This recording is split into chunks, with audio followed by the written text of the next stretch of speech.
Hey everybody, I want to make a video tonight. I've been reading the Timaeus by Plato. It's a fascinating read, and I'll leave the link below in case any of you want to read this.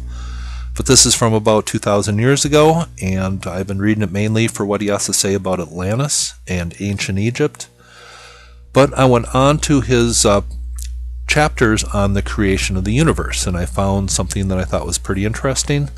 Now, back in Plato's time, I believe their conception of what the universe was our neighborhood in the galaxy, what you could actually see from Earth through the stars. I don't think they had a full conception of what the universe actually was back then, but I believe their idea of the universe was basically our neighborhood of the galaxy. With that said, I found it very interesting that he uses one word for the creator of the universe, and that is Demiurge. And I want to do a little research on Demiurge, and I came across some things that I thought were pretty interesting. It says this on this website, and this is from the Oxford Companion to the History of Modern Science, a book. This is just a page from it that talks about the Demiurge. It says this: it depended on a supreme source, variously called the One, the Divine Mind, the Logos, the Demiurge, or the World Soul, from which emanated all other intelligences and levels of reality, including the one inhabited by humans. As far as knowledge of the natural world was concerned, Neoplatonists drew heavily on the Timaeus. In his work, Plato outlined a mythical cosmogony in which the Demiurge, the creating spirit, used the five perfect solids of mathematics, the tetrahedron, the cube, the octahedron, the dodecahedron, and the icosahedron as templates for the heavens. Musical harmonies went with these solids. Light was the efflorescence of the Demiurge and the means by which humans acquired knowledge.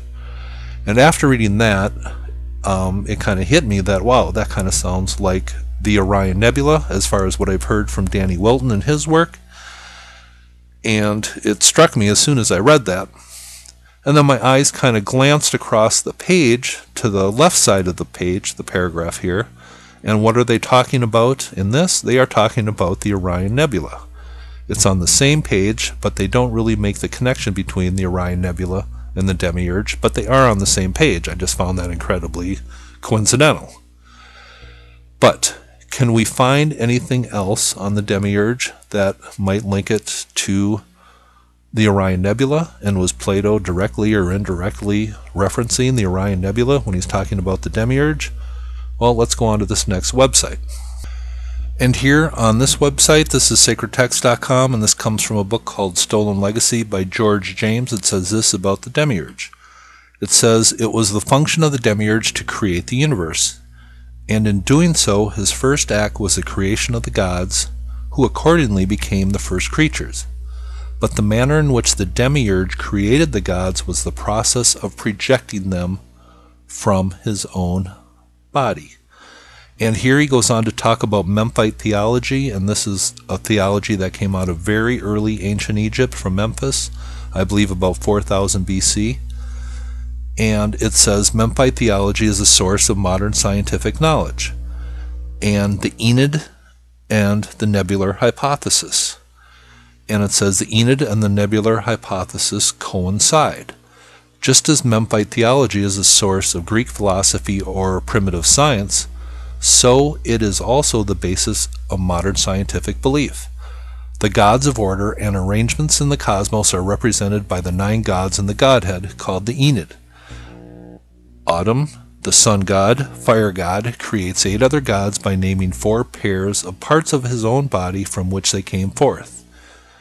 And here are the names of the created gods: Shu and Tefnut, which stand for air and moisture, Geb and Nut, which stand for earth and sky, and 2 other pairs of opposites, Osiris and Isis, and Seth and Nephthys, who are supposed to be the first creatures of this world.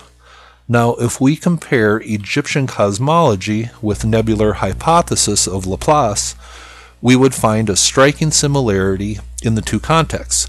According to the nebular hypothesis,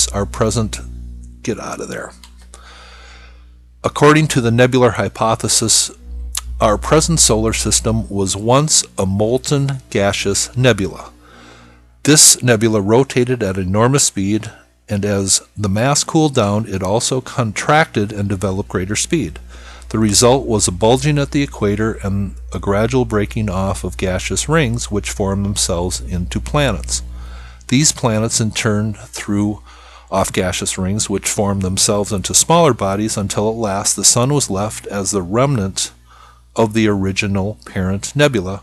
From this context, it is clear that the original parent nebula was fire or the Sun, and that by throwing off parts of itself, it created some planets, which in turn threw off parts of themselves and created others. According to the context of Memphite theology, the creator god was the sun god or fire god Adam, who named 4 pairs of parts of his own body from which the gods came forth. But Adam, together with the 8 created gods, composed the Enid, or Godhead of 9, a very striking similarity with modern science, which teaches us that there are 9 major planets. We may now summarize these similarities. A. The creator god in both Egyptian and modern cosmologies is the sun or fire.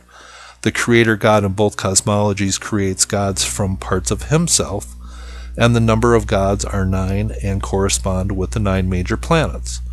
These similarities make it evidence that Laplace obtained his hypothesis from Memphite theology or other Egyptian sources. And I just wanted to read that. I thought it was an interesting thing where they connected that with the Demiurge also. So, I am just wondering, is Plato in his Timaeus making a direct or even an indirect reference to the Orion Nebula? This divine mind, this creator of the universe? It sounds like it to me. I just thought it was, if it's not, it's an unbelievable coincidence. I just thought you might find this interesting. Have a nice night.